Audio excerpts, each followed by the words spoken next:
한양 북쪽에 위치한 커다란 기와집에는 갑수라는 청년이 살고 있었습니다. 그는 대대로 이어져 온 유서 깊은 가문의 장손이었는데 키는 훤칠하고 눈빛은 맑았으며 어떤 일이든 시작하면 끝을 보는 추진력 있는 사내였지요. 하지만 이런 갑수가 가장 무서워하는 이가 있었으니 그는 바로 그의 아버지 황참판 대감이었습니다. 황참판은 조정에서도 이름난 인물로 채통을 중히 여겼기에 아들 갑수를 마주할 때면 항상 입버릇처럼 갑수야, 네가 다른 집도 아니고 바로 우리 집 장손으로 태어난 것에는 큰 책임이 따르는 법이란다. 한양 천지의 양반 자식은 널렸지만 우리만큼 대대로 유서가 깊은 곳도 없으니 너는 반드시 내년 과거에 급제를 해서 우리 집안을 빛내야 할 것이야. 아, 장손이 잘 되어야 집안이 바로 잡히고 내 체면도 서지 않겠느냐? 알겠습니다, 아버지. 제가 꼭 명심하겠습니다요. 아버지 황참판의 말은 갑수에게는 언제나 명령과도 같았기에 갑수는 함부로 집 밖에서 친구들과 시간을 보내지도 못하고 줄곧 아버지의 눈치를 보며 서재에 틀어박혀 책을 벗삼아 살아야 했지요. 하루는 그런 갑수가 서재에서만 공부하는 것이 답답하여 마침 마당 앞을 지나가는 머슴 덕파리를 불러 세운 일이 있었습니다. 덕파라, 지금 어디 외출하는 길이냐? 예, 도련님. 어제 주인 어르신께서 부시며 이런저런 필요한 물건이 떨어졌다길래 장터에 심부름 좀 다녀오라고 하여 나가는 길입니다. 무엇이라? 장터의 말이요? 그렇다면 이왕 가는 거 나도 어디 따라가도 되겠느냐? 갑수의 말에 덕파리는 깜짝 놀라며 대답을 했습니다. 도련님께서 장터에 말이어요? 아, 도련님께서 공부 시간을 거르시고 나간 것을 주인 어르신께서 아시면 아주 난리가 나실 텐데요. 아, 그러니 아버지께서 외출하신 지금 다녀오겠다는 것 아니냐? 어차피 아버지께서는 오늘 일 때문에 저녁에서야 돌아온다고 하셨으니 오랜만에 바람이나 같이 쐬고 오자꾸나. 덕파리는 결국 갑수의 부탁을 거절하지 못한 채 장터로 향했습니다. 오랜만에 서재에서 벗어나 인파가 넘치는 거리로 나선 갑수. 여기저기 장사꾼들이 외치는 소리와 함께 곳곳에서 팔고 있는 맛있는 음식 냄새는 갑수의 호기심을 자극하였지요. 이야, 덕파라. 하이고, 그래, 이것이 사람 사는 것인데 이렇게 활기찬 거리에 나온 것이 참말로 얼마만인지 모르겠구나. 아이고, 도련님. 저기에 파는 저 찰떡 있지 않습니까? 저것이 여 장터에서는 최고로 쳐줄 정도로 맛이 아주 기가 막힌데 어디 한번 드셔보시지 않겠습니까? 한참을 머슴 덕파리와 함께 장터 이곳저곳을 둘러보던 중 문득 갑수의 시선이 장터 한편에 머물렀으니 그곳에는 곱게 차려 입은 한 여인이 여종과 함께 물건을 고르고 있었지요. 순간 바람이 불어 그녀의 분홍 치마가 살짝 펄럭이며 노란 저고리 위로 고운 목선이 드러난 것을 본 순간 갑수는 숨이 턱 막히는 듯 했습니다. 세상에, 저렇게 고운 처자가 실제로 존재할 줄이야. 그러니까 도련님, 이왕 나온 김에 찰떡 하나만 사주시면 안 되겠습니까? 어메 도련님, 갑자기 얼굴이 뻘개지신 게 열이라도 나신 겁니까요? 하이고, 그러니까 괜히 무리해서 따라오지 말라고 하니까는. 덕파라, 저기 말이오. 저 낭자 말이다. 저 낭자는 참말로 꽃보다도 더 아름다운 것 같지 않느냐? 마치 이 세상 사람이 아닌 듯하구나. 갑수의 말에 덕팔이 역시 갑수의 시선의 끝을 확인하고는 고개를 끄덕이며 말했습니다. 참말로 도련님 말씀대로 사정없이 고운 분이시구만요. 갑수가 눈을 떼지 못한 채 계속해서 그 여인을 바라보자 그녀 역시 갑수의 시선을 느꼈는지 갑수 쪽으로 천천히 고개를 돌렸고 두 사람의 시선이 공중에서 마주친 순간 갑수는 마치 시간이 멈춘 듯한 기분을 느꼈습니다. 한편 갑수와 시선을 마주친 그 여인 역시 낯선 사내에 뚫어지는 듯한 강렬한 눈빛의 얼굴이 금세 붉어졌지요. 춘심이 아씨, 갑자기 얼굴이 빨개지셨는데 어디 불편하십니까요? 말수가, 우리 이만 집으로 돌아가자꾸나. 웜에 이렇게 갑자기 말이어요? 아직 거먹고 싶은 것이 한참 남았는디. 알았습니다요, 아씨. 그리하여 춘심이는 여종과 함께 발걸음을 돌려 서둘러 장터를 빠져나왔고 그 모습을 보고 있던 갑수는 마음이 급해지기 시작하였지요. 하이고, 지금 저 낭자를 놓치면 내 평생 후회를 하게 될지도 모르구만. 덕파라, 너는 먼저 집에 들어가 있거라. 나는 잠깐 볼 일이 있어 조금 늦어질 것 같구나. 어메 도련님, 저 아씨를 쫓아가시려고 그럽니까요? 혼자 다니시면 위험할 수도 있습니다요. 내 금방 볼 일만 보고 들어갈 테니 너무 걱정하지 말거라. 갑수는 머슴 덕파리를 뒤로 한 채 춘심이가 사라진 방향으로 빠르게 걸음을 옮겼습니다. 한참을 그녀를 뒤쫓아온 갑수. 춘심이가 여종과 함께 마지막으로 사라진 골목까지는 확인하였으나 어느 집으로 들어갔는지는 보지는 못한 채 그만 눈앞에서 그녀를 놓치고 말았지요. 아이쿠, 이거 비슷한 집이 이리도 많으니 도대체 어느 집으로 들어갔단 말인가? 내 어디에 살고 있는지를 알아야 다음을 기약이라도 할 것을. 마음속에 미련이 남아 그 마을을 한참이나 어슬렁거리며 쉬이 발걸음을 떼지 못하는 갑수. 그때 마침 그의 눈에 길을 가던 노파 하나가 들어왔는데요. 어르신거 말씀 좀 여쭙겠습니다. 혹시 이 마을에 살고 있는 꽃같이 어여쁜 낭자가 어디에 살고 있는지 알고 계십니까? 주먹코를 하고 눈이 작은 여종과 함께 다니는 것 같은데. 허허, 도련님이 말씀하시는 그 처자는 이 마을 통틀어 하나뿐이구먼. 바로 춘심이라네. 춘심이라고요? 그 낭자가 누구인지 좀 자세히 알려주실 수 있겠습니까? 춘심이는 말이요. 얼마 전 은퇴한 이 마을 이방나리의 하나뿐인 외동딸이구먼. 나이는 꽃다운 18배 아직도 시집을 안 갔단 말이지. 그럼 어르신, 그 낭자가 혹시 어디에 살고 있는지도 알고 계십니까? 갑수의 부탁에 노파는 친절하게도 손을 들어 저 멀리 보이는 커다란 기와집을 가리키며 말했습니다. 허허, 도련님이 아주 춘심이한테 푹 빠졌나 보구먼.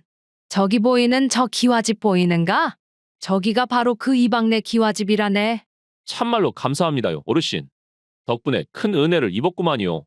그렇게 춘심이의 집 위치를 확인한 갑수는 일단은 더 늦기 전에 자신의 집으로 돌아가기로 하였습니다. 집으로 돌아가는 내내 갑수의 마음속에서는 춘심이라는 이름 세 글자가 꽃잎처럼 피어나는 것이 느껴졌지요. 이후 집으로 돌아온 갑수는 서재에 들어서자마자 서원 앞에 앉아 책을 펼쳐 들고는 마음을 다잡으려 애를 썼습니다. 명덕, 지어지선 인심은. 갑수는 몇 번이나 같은 문장을 읽고 또 읽었지만 머릿속에서는 책 내용 대신에 그날 장터에서 본 춘심이의 얼굴만이 아른거릴 뿐이었지요. 이러다간 글이 아니라 그 춘심이 낭자 얼굴을 외우게 생겼구만. 도대체 이 마음은 무엇이란 말인가? 안 되겠다. 내 이대로 대책 없이 책만 붙잡고 있다가는 밤새 공부를 하여도 책 한 장 못 읽을지도 모를 판이구만. 갑수는 책을 덮고는 조용히 마당으로 나와 안채를 살폈습니다. 어머니는 벌써 잠자리에 들었고 아버지 또한 사랑채에서 등불을 끄고 방으로 들어간 듯 하였지요. 마당에서 모두가 잠이 든 것을 확인한 갑수는 그날 밤 인생 처음으로 한밤중에 몰래 집을 빠져나와 춘심이의 집으로 향하였습니다. 늦은 밤 행여 다른 사람들이 볼까 조심스레 옆마을 춘심이의 집 앞으로 간 갑수. 그는 주위를 둘러보고는 재빠르게 담을 넘어 춘심이의 집 마당으로 들어갔고 발소리를 죽여가며 마당을 둘러보았는데요. 그때 마침 안채와 떨어져 있는 작은 별채에서 고운 여인의 목소리가 들려오자 자신도 모르게 별채의 창호문으로 다가가 귀를 기울이는 갑수. 말수가 옛날 어느 깊은 산골에 말이다 마음씨 고운 선비가 살고 있는데 그 선비가 어느 날 산에서 길을 잃은 여인을 도와준 일이 있었단다. 방 안에서는 춘심이가 여종 말숙이에게 다정하게 옛날 이야기를 들려주고 있었습니다. 갑수는 그녀의 목소리에 집중하기 위해 숨을 죽이고는 가만히 그녀의 목소리에 귀를 기울였지요. 아씨, 그래서 그 선비는 여인과 어떻게 되었대요?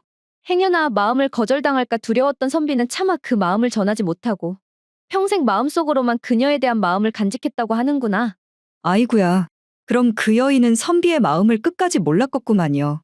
그래서 그게 안타까운 것 아니겠니? 마음이란 것이 다 눈으로 볼 수 있는 것이면 좋으련만 때로는 용기를 내어 입 밖으로 꺼내지 않으면 절대로 또 알 수 없기도 하니. 그나저나 시간이 늦었구나. 이만 자자꾸나 말수가. 예, 아씨. 거 불 끄겠습니다요. 세상에 저렇게 꽃다운 낭자가 목소리는 또 어쩜 이렇게 곱단 말인가? 내 말이라도 한자리 해보려고 왔건만. 그저 목소리를 듣는 것만으로도 갈증이 해소되는 느낌이구나. 이윽고 방 안에서 말소리가 사라지고 조용한 숨소리만 들리자 갑수는 춘심이가 잠든 것을 확인하고서는 천천히 일어나 담을 넘어 자신의 집으로 향하였습니다. 그날부터 갑수는 매일 밤 몰래 집을 빠져나와 춘심이의 집을 찾았습니다. 창호문 너머로 들려오는 춘심이의 부드러운 목소리를 듣는 것만으로도 갑수는 가슴이 뛰고 마음이 행복해졌지요. 그렇게 밤마다 집을 빠져나오기를 2주째. 갑수는 평소처럼 조심스레 마당을 가로질러 집을 빠져나가려는데 어둠 속에서 갑자기 누군가의 목소리가 들려왔는데요. 도련님, 이 밤중에 어디를 그렇게 가시는 겁니까? 예상치 못한 목소리에 깜짝 놀란 갑수가 뒤돌아보니 그곳에는 머슴 덕파리가 막 화장실에서 나와 갑수에게 다가오고 있었지요. 아니 덕팔아. 너 이 시간에 안 자고 무슨 일이냐? 나는 그저 밤에 산책이나 할까 이렇게 나왔구만. 도련님, 제가 말을 안 해서 그렇지. 도련님께서 요즘 밤마다 몰래 집을 빠져나가시는 것을 진작부터 알고 있었습니다요. 그게 무슨 말이냐 덕팔아. 갑수가 깜짝 놀라 당황스러워하자 덕파리는 주변을 살피며 더욱 작은 목소리로 말을 이어갔지요. 제가 며칠 전에 도련님께서 밤마다 몰래 나가시는 것이 하도 이상해서 한번 뒤를 따라가 봤습니다요. 도련님께서 어느 집 담장을 넘는 것을 보았는데 그곳이 그때 장터에서 보았던 그 아씨가 사는 곳이 맞지요, 도련님? 아이고, 도련님 내 책만 보실 줄 아는 숙맥인 줄 알았는디 생각보다 참말로 대담하시구만요. 덕파리의 말에 순식간에 얼굴이 새빨개진 갑수. 덕팔아, 그것이 말이다. 너도 같은 사내라면 내 마음을 이해하지 않느냐? 나는 그 낭자를 정말로 마음 깊이 품고 있단 말이다. 그러니 제발 부탁이다. 그저 아무에게도 말하지 말고 모른 척 해다오. 걱정 마십시오, 도련님. 저야 당연히 도련님 편 아니겠습니까? 저 역시 같은 사내로서 도련님의 마음 충분히 이해합니다요. 덕파리의 말을 듣고 갑수가 한숨을 돌리려는 순간 덕파리는 다시 조심스레 한마디를 덧붙였습니다. 하지만 말입니다요, 도련님. 만약 주인 어르신께서 이 사실을 알게 되신다면 그때는 저도 어쩔 수가 없습니다요. 그때는 그래. 그것은 나도 알고 있구나. 덕파리에게 재차 비밀을 유지해달라고 부탁을 한 갑수는 서둘러서 다시 춘심이의 집으로 향했습니다. 그리하여 그날 밤도 덕파리 때문에 놀란 가슴을 춘심이의 목소리를 들으며 진정시키려는데 웬일인지 그녀는 평소보다 일찍 책을 덮고선 호롱불을 꺼버렸지요. 하이고 내 낭자의 목소리가 너무나 간절하여 왔건만. 하필이면 오늘은 일찍 잠이 들여나 보구나. 갑수가 아쉬움에 한숨을 내어쉬려는 순간 언제 방문을 열고 나온 것인지 춘심이 어느새 갑수의 앞에 서 있는 것이 아니겠어요? 도련님, 웜에 내가 여기 있다는 것을 알고 계셨소. 도련님께서는 분명 지난번 장터에서 보았던 그분이시지요? 밤마다 몰래 제 방 창호문 너머에 앉아 계신 것을 이미 알고 있었습니다. 나 낭자. 내가 나쁜 뜻이 있어서 찾아온 것이 절대 아니라오. 나는 그저 낭자와 잠시 말이라도 한마디 나눌 수 있을까 하는 생각이 온 것인데 낭자의 목소리가 너무나 듣기 좋았기에 그때부터 나도 모르게 이렇게 찾아오게 된 것이오. 그러니 부디 잠깐이라도 시간을 좀 내어주시면 안 되겠소. 그렇다면 잠시만 여기에서 기다려주시지요. 그러고는 춘심이는 방 안으로 들어가더니 급히 여종 말숙이를 깨웠지요. 말수가, 오늘 밤엔 도둑이 될까 무섭구나. 얼른 문을 걸어 잠그거라. 예? 아씨 갑자기 문을 걸어 잠그라고요? 일단은 알겠습니다요. 말숙이는 고개를 갸우뚱하며 방문을 단단히 자물쇠로 걸어 잠궜고 밖에서 이 모습을 지켜본 갑수는 크게 당황하였지요. 아니, 장터에서 처음 마주쳤을 때 분명 춘심이 낭자도 나에게 마음이 있는 줄 알았는데 어찌하여 이리도 단호하게 마음을 닫아버린단 말인가? 하이고, 이것이 나에 대한 대답이란 말인가? 허탈한 마음에 힘없이 돌아서서 다시 집으로 돌아온 갑수. 그는 혼란스러운 마음을 가다듬으며 서원 앞에 앉아 책을 읽으려고 노력했지만 책장을 넘기는 손가락은 너무나 무거웠고 머릿속에서는 계속 춘심이의 목소리만이 떠올랐지요. 이제는 내 하루라도 그녀의 목소리를 듣지 못한다면 아무것도 할 수가 없게 되었구만. 그래, 그녀가 내게 마음을 열어주지 않으면 어떠한가? 나는 그녀의 목소리만 들을 수 있다면 그것만으로도 족하구만. 그리하여 갑수는 자존심을 굽히고 다음날 밤에도 다시 춘심이의 집을 찾기로 마음을 먹었습니다. 이후 갑수가 처음 춘심이의 집에 들른 지 한 달쯤 되던 어느 날 밤, 마침 그날은 저녁부터 하늘에서 비가 내리기 시작하였지만 갑수는 내리는 비에도 아랑곳하지 않고 여느 때처럼 춘심이의 집담을 넘어 창호문 앞에서 몸이 젖는 것도 잊은 채 춘심이의 이야기에 귀를 기울이고 있었습니다. 방 안에서는 춘심이가 여느 때와 마찬가지로 여종 말숙이에게 이야기를 들려주고서는 말수가 너 말이다. 오늘은 위채로 가서 자거라. 내 오늘 밤에는 꼭 마무리 지어야 할 일이 있구나. 말숙이는 의아했지만 춘심이의 단호한 말투에 순순히 물러났습니다. 그리고 말숙이가 나가자 춘심이는 살며시 방문을 열고 밖으로 나와 비에 젖은 갑수를 발견하고는 한숨을 쉬며 말했지요. 선비님, 정말 도대체 어쩌시려고 이러십니까? 비까지 이렇게 다 맞으시고. 낭자, 나는 정말 다른 뜻이 없소이다. 그저 낭자의 그 곱디고 목소리를 듣는 것만으로도 내게는 충분히 행복한 일이기에 이렇게 찾아왔던 것뿐이요. 그러니 제발 나를 내치지 말아주시오. 비도 이렇게 오는데 병이라도 나면 어쩌시려고. 일단 얼른 방 안으로 들어오시지요. 무엇이라? 저 정말 내 들어가도 되겠소? 괜찮습니다, 선비님. 내 젖은 몸을 닦을 것을 가져다 드릴 테니 잠시 기다려 주시고요. 그리하여 갑수는 설레는 마음으로 조심스레 춘심이의 방 한구석에 자리를 잡았습니다. 한 달이나 걸려 마침내 내 이 방 안에 들어오게 되다니. 이것이 꿈인지 생시인지 모르겠구나. 한참을 그곳에 앉아 기다리니 잠시 후 춘심이가 방으로 돌아왔는데요. 예상과 다르게 그녀는 혼자가 아니라 부모님을 모시고 방으로 찾아왔고, 그녀의 부모님은 방 안에 낯선 젊은 사내가 앉아 있는 것을 보자 기겁하며 소리를 쳤습니다. 이게 무슨 일이냐, 춘심아. 어찌 방 안에 낯선 사내가 있는 것이냐? 아버지, 어머니, 많이 놀라셨을 거라는 것을 알지만 잠시 제 이야기를 들어보세요. 사실 얼마 전 장터에 갔다가 우연히 이 선비님과 마주친 일이 있었습니다. 그런데 그 후로 이 선비님이 저를 마음에 두셨는지 밤마다 담을 넘어와 제가 말숙이에게 책을 읽어주는 것을 제 방 창호문 너머로 듣고 계셨지요. 무엇이라? 밤마다 우리 집 담을 넘어 들어왔다고? 처음에는 저도 몹시 당황하여 문을 걸어 잠그고 모질게 내치기도 하였지만 이분은 날이 추워져도 비가 와도 포기하지 않고 계속해서 저를 찾아왔습니다. 우리가 모르는 사이에 그런 일이 있었구만. 그렇다면 춘심아, 너는 무슨 생각으로 지금 이 사내와 우리를 만나게 한 것이냐? 그것이 차라리 이렇게 된 김에 이 선비님을 우리 집 대릴사위로 드리는 것이 어떨까 하여 아버지 어머니를 모시고 온 것입니다. 무엇이라고야? 이 사내를 우리 집 대릴 사위로 말이여? 네 지금 그것이 무슨 말이냐? 너 이 사내랑 그동안 무슨 일이 있었는데 그런 말이 나오는 것이여? 아닙니다, 어르신. 저는 그저 목소리를 듣기 위해 찾아왔을 뿐, 저와 이 낭자 사이에는 아무 일도 없었습니다. 춘심이의 부모님은 물론 갑수 역시 예상치 못한 그녀의 말에 크게 놀랐지만 춘심이는 조금도 흔들림 없이 말을 이어갔습니다. 이 선비님께서는 제가 거절을 한다고 하여도 앞으로도 제 목소리를 들으러 계속 찾아올 것 같고, 행여 다른 마을 사람들이 이 선비님이 한밤중에 우리 집에 출입하는 것을 보기라도 한다면 제 혼사길은 막히게 될지도 모르는 일 아닙니까? 이 선비님이 지난 한 달 동안 보여준 모습으로 저에 대한 마음 역시 쉽게 변하실 분이 아니란 것을 확인하였으니, 그렇다면 차라리 서로를 위해 당장이라도 혼례를 치러 정식으로 만나는 편이 나을 것 같습니다. 미리 준비라도 한 듯 쉴 새 없이 쏟아져 나오는 춘심이의 말에 갑수는 물론 춘심이의 부모님 역시 아무 말도 하지 못한 채 그저 고개만 끄덕일 뿐이었습니다. 그리하여 춘심이와 갑수는 조촐하게 마당에서 혼례를 치렀고, 갑수는 그날 이후부터 대릴사위 자격으로 더 이상 담을 넘지 않고 정식으로 대문을 통하여 매일 저녁 춘심이의 방에 찾아올 수가 있었지요. 이후 3개월의 시간이 흘렀습니다.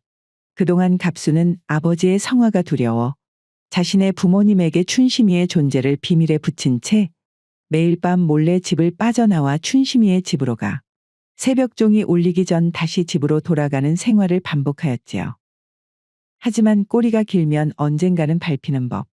결국 이들의 비밀도 오래가진 못하였으니 덕팔이 이놈아! 갑수가 매일 밤마다 어딜 다녀오는지 너 솔직하게 말하지 못하겠느냐?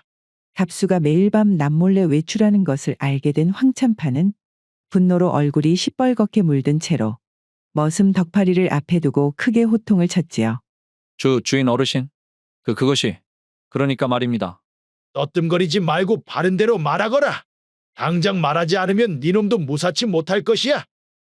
아이고 주인 어르신. 사실 도련님께서는 옆마을에 사는 이방내 따님 춘심아 씨의 집을 매일 밤 찾아가고 있었습니다요. 뭐라? 그 녀석이 어디를 찾아가고 있었다고? 아이고 이것이 다 무슨 일이냐? 우리 갑수가 그런 경망스러운 짓을 하고 있었다니? 그 시각 갑수는 아직 아무것도 알지 못한 채 춘심이와 방 안에서 행복한 시간을 보내고 있었습니다. 서방님, 오늘은 날이 제법 쌀쌀한데 왜 지난번 제가 드린 옷을 입지 않으시는 건가요? 혹시 옷이 마음에 안 드셨나요? 아니요, 부인. 옷이 마음에 들지 않은 것이 아니라 부인도 아다시피 우리 아버지가 워낙에 엄격하신지라 행여 그 옷을 입고 들어갔다가 들키기라도 하면 큰일이 날까. 그게 두려워 그랬던 것이요. 그 말을 들은 춘심이는 작게 한숨을 쉬며 서운한 기색을 감추지 못했습니다.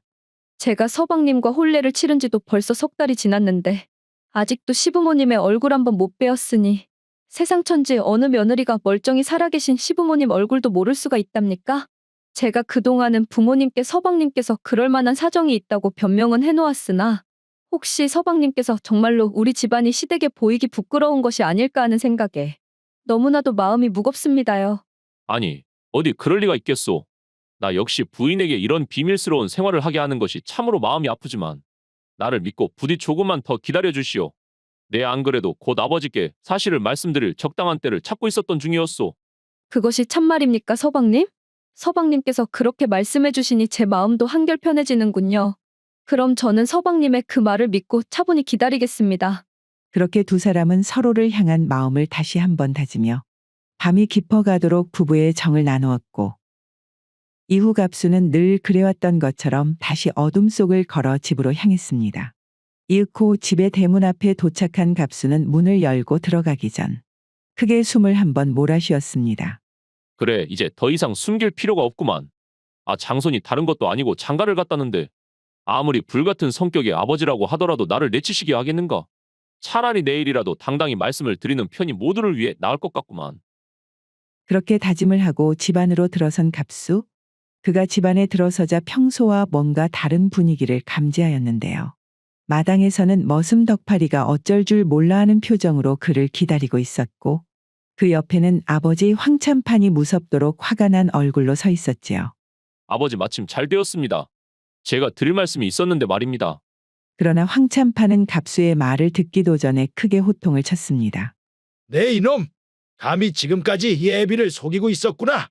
속이다니, 아버지 그게 무슨 말씀이신지. 내 여태까지는 너에게 문제가 있어도 엄연히 다 큰 사내 녀석이니 알아서 처신을 할 수 있게 상관하지를 않았거늘. 그런데 너는 그런 애비의 믿음을 저버리고 석 달 넘게 과거 공부는 뒷전으로 밀어둔 채 그것도 모자라 여자 꽁무니만 쫓아다니다니. 내 실망이 이루 말할 수 없을 정도로 크구나. 아버지 그게 제 말씀부터 들어보십시오. 저는 그저 그러나 황참판은 다시 한번 갑수의 입을 막아버리고는 더 이상 네 말은 듣고 싶지 않다. 내 이미 네 짐은 다 싸두었으니 너는 지금 당장 덕파리와 함께 절로 들어가. 그곳에서 정신을 차리고 과거 공부에 전념하도록 하거라. 오메! 아버지, 부디 제발 말 한 번만이라도 들어주십시오. 제가 정식으로다가 그 혼례를 치르고 지금 입 다물지 못하겠느냐? 이 녀석아! 황참판은 크게 소리를 치고는 머슴 덕파리에게 엄히 명령하였습니다. 덕파리 너도 잘 들어라. 만약 네가 제대로 갑수를 감시하지 못하여 이놈이 절에서도 도망치게 된다면 너 역시 더 이상 우리 집에는 발도 못 들일 줄 알아라. 예, 주인 어르신. 절대로 그런 일은 없게 하겠습니다요. 아버지, 부디 제 말 좀. 갑수는 눈물을 머금으며 마지막으로 아버지에게 애원을 했지만 황참판은 이미 등을 돌려 방으로 들어가 버렸고 갑수의 간절한 외침은 갈 곳을 잃고 그저 허공에 흩어지고 말았습니다. 이후 갑수는 북한산의 깊은 절 안에서 머슴 덕파리의 철저한 감시 아래 지내게 되었습니다. 갑수는 하는 수 없이 그곳에서 마음이라도 다 잡기 위해 책을 펴고 공부를 하려 했지만 그의 머릿속은 온통 춘심이의 생각뿐이었기에 공부가 될 리 만무하였지요. 아이고, 우리 부인은 잘 지내고 있는지 모르겠구만. 내가 갑작스레 발길을 끊게 되어 걱정은 안 하고 있을는지. 참말로 내 소식이라도 알릴 방법이 있으면 좋으련만. 그렇게 무거운 마음으로 하루 이틀을 보내다 보니 어느덧 반년이라는 긴 시간이 훌쩍 지나버리고 말았습니다. 그러던 중 어느 날 갑수는 여느 때처럼 방 안에서 책을 펼쳐놓고 멍하니 그저 앉아 있었는데요. 그때 절의 입구에서 낯익은 여인의 목소리가 갑수의 귀에 들려왔습니다. 도련님, 갑수 도련님 계십니까요? 갑수가 깜짝 놀라 고개를 들어 소리를 향해 발걸음을 옮기니 그곳에는 춘심이의 여종 말숙이가 숨을 헐떡이며 달려오고 있었지요. 아니 이게 누구야? 말숙이 아니냐? 너가 여기를 어떻게 알고 왔느냐? 말숙이는 갑수를 보자마자 가슴속에 품고 있던 편지를 꺼내어 냅다 갑수에게 내던지고는 울분을 토해냈지요. 아이고 도련님, 세상에 어디를 가시면 가신다고 미리 기별이라도 주셔야 할 것 아닙니까? 기다리는 사람은 생각지도 않으시고 어찌 사람이 그렇게 매정하고 잔인할 수가 있습니까? 말수가 무슨 일이 있길래 그렇게 화를 내는 것이냐? 부부인, 우리 부인은 잘 지내고 있느냐? 잘 지내고 있냐고요? 도련님 어찌 그런 말씀을 태연히 하십니까? 우리 아씨를 그렇게 보내놓고 이곳에 숨어서 책만 보고 계시면 어디 그 글자가 눈에 들어오기나 합니까? 갑수는 말숙이의 말을 듣자 순간 심장이 철렁 내려앉는 듯 하였습니다. 보내다니. 아씨를 보내다니. 그게 도대체 무슨 말이냐? 말수가 얼른 제대로 말을 좀 해다오. 갑수의 애원에도 불구하고 말숙이는 울분에 북받쳐 더 이상 말을 잇지 못하고 그저 눈물만 흘린 채 몸을 돌려 절 문 밖으로 달아나 버렸지요. 갑수는 한참을 멍하니 서 있다가 떨리는 손으로 땅에 떨어진 편지를 집어들고는 천천히 읽기 시작했고 한 글자 한 글자 읽을 때마다 그의 얼굴에서는 점점 핏기가 사라져갔습니다. 떠나버린 서방님께 제가 생각보다 서방님을 향한 마음이 깊었던 것인지 서방님께서 발길을 끊으신 이후로 어쩌다 마음의 병까지 얻고 말았습니다. 처음에는 별것 아니라 생각했는데 그리움이라는 병이 점점 깊어져 뼛속까지 사무쳤는지 약을 써도 소용이 없고 음식을 아무리 잘 먹어도 차도가 없습니다. 이제 아마 얼마 지나지 않아 저는 숨을 거두게 되겠지요. 하지만 제가 마지막 숨을 내쉬는 순간까지도 제 마음에 걸리는 것이 두 개가 있습니다. 하나는 서방님과 혼례를 올린 후에도 시부모님을 단 한 번도 뵙지 못했다는 것. 그리고 다른 하나는 혼례를 치른 이후로 부인으로서 서방님께 제대로 된 밥 한 끼조차 못 내어드린 것이 너무도 한스러워 끝까지 마음에 남습니다. 아, 창문을 사이에 두고 나누었던 우리의 사랑은 이로써 끝나게 되겠네요. 서방님, 제가 서방님께 오직 바라는 것은 이제 이 못난 사람 생각일랑 그만하시고 부디 글 공부에 전념하셔서 서방님의 큰 뜻을 이루시는 것입니다. 저 역시 항상 하늘에서 서방님께서 늘 건강하시기를 지켜보겠습니다. 갑수는 편지를 끝까지 읽자마자 그 자리에 주저앉고 말았습니다. 그것은 단순한 편지가 아니라 바로 유서였기 때문이었지요. 내가 하루만이라도 더 빨리 용기를 내었더라면, 아버지께 당당히 내 혼인을 밝혔더라면 이런 비극은 없었을 것을. 아이고, 춘심아. 갑수는 절 마당 한가운데 주저앉아 얼굴을 감싸며 오열하였고 곁에서 이를 지켜보던 머슴 덕파리가 다가와 안타까운 목소리로 그를 위로하였지요. 도련님, 어찌 이리 스스로를 탓하시기만 하십니까요? 부디 마음을 다 잡으시고 다시 공부에 힘쓰시지요. 떠나버린 아씨께서도 그것을 원하지 않았습니까요? 아이고, 참말로 이것이 다 무슨 이런 경우가. 덕파라, 나의 비겁함 때문에 사랑하는 이를 잃었는데 내 공부를 하여 무엇하겠느냐? 관직에 들어서 큰 벼슬을 하면 무얼 하겠느냐? 어떠한 것을 하여도 나의 부끄러움을 씻어낼 수 없는 노릇아니겠느냐? 나는 이제 다 내려놓고 그저 나의 길을 떠나련다, 덕파라. 또 도련님, 떠나신다니 그것이 무슨 말입니까? 도련님. 춘심이를 잃었다는 충격에 그대로 자신의 짐을 챙기고 절을 나와버린 갑수는 하늘에서 자신을 지켜보고 있을 춘심이에게 부끄러워 삿갓 하나를 푹 눌러 쓴 채로 절을 나서서 정처 없이 길을 나서게 되었습니다. 이후 갑수는 조선 팔도를 떠돌아다니며 이런저런 풍경을 마주하고는 가끔씩 춘심이의 생각이 날 때면 늦봄 바람에 봄꽃 모두 져가매. 내 사랑 역시 바람에 실려 떠나가네. 내 어찌 한 줌 용기 내지 못하여 떠나는 꽃 손 한번 뻗지 못했나. 춘심이를 향한 그리움을 담은 시를 읊으며 스스로를 용서하지 못한 채 평생 삿갓을 쓰고 길 위에서 여생을 살아갔다고 합니다.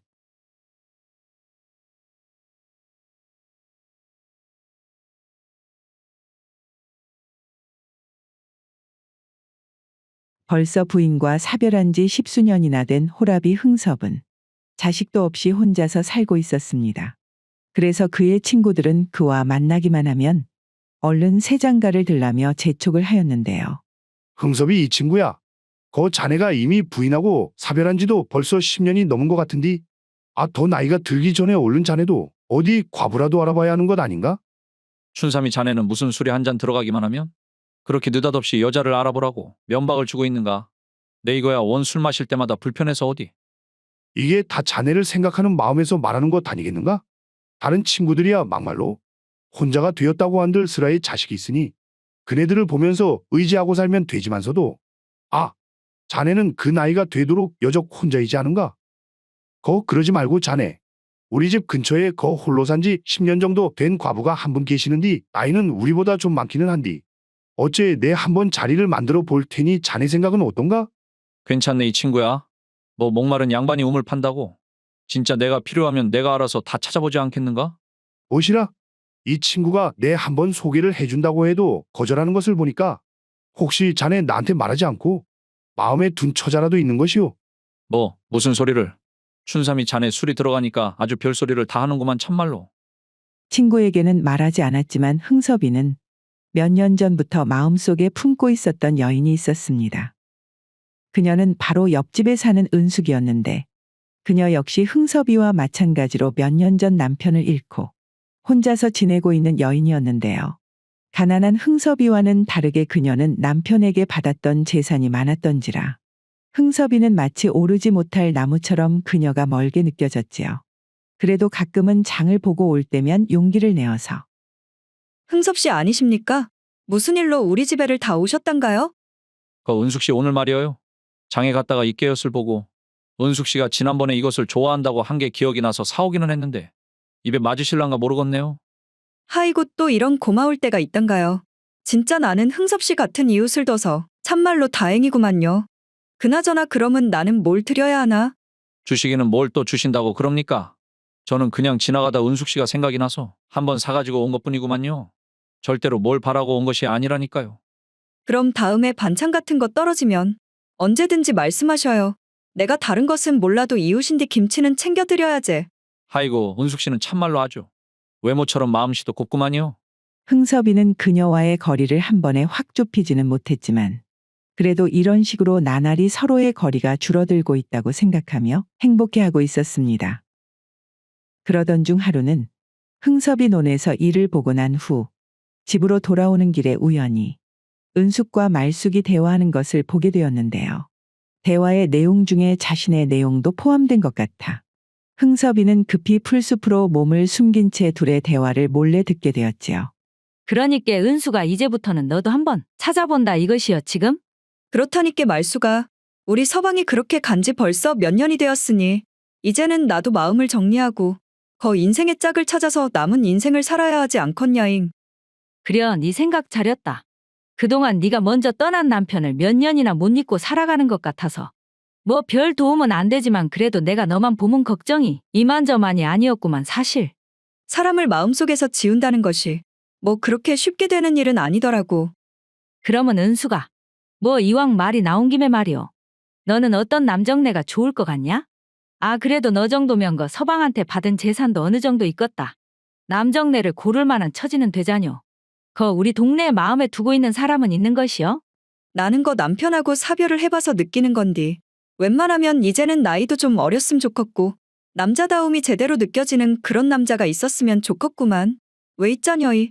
거 힘도 엄청 세버리고 딱 병강쇠 같은 그런 남정네 말이여. 거시기 그런디 우리 마을에서는 그런 느낌이 오는 남정네가 없더라야. 하이고 가시나 완전히 겉으로는 얌전한 척 다 하더만 속으로는 그라고 밝히고 있었구만. 그러면 거 니네 옆집에 산다는 그 무엇이냐? 그 호랍이 흥섭 씨는 어쩌냐잉? 네가 봤을 때 그 양반이 그래도 너한테 은근히 마음이 있는 것 같은 그런 느낌이라고 했자뇨. 흥섭 씨는 거 확실히 좋은 사람이기는 한디 흥섭 씨한테는 내가 원하는 그 남자다운 든든한 맛이 안 느껴져서 솔직히 한 번도 남자다고 느껴진 적이 없구만. 그냥 그 사람이야 뭐 좋은 이웃 아니겠냐잉. 뜻밖의 장소에서 은숙의 진심을 듣게 된 흥섭은 여태까지 자신에게 보였던 은숙의 태도가 사실은 그저 거칠애일 뿐이었고 자신은 몇 년이나 그 모습에 속아 둘 사이가 진전이 있었다 착각을 한 것이었다는 생각에 억울한 느낌이 들었습니다.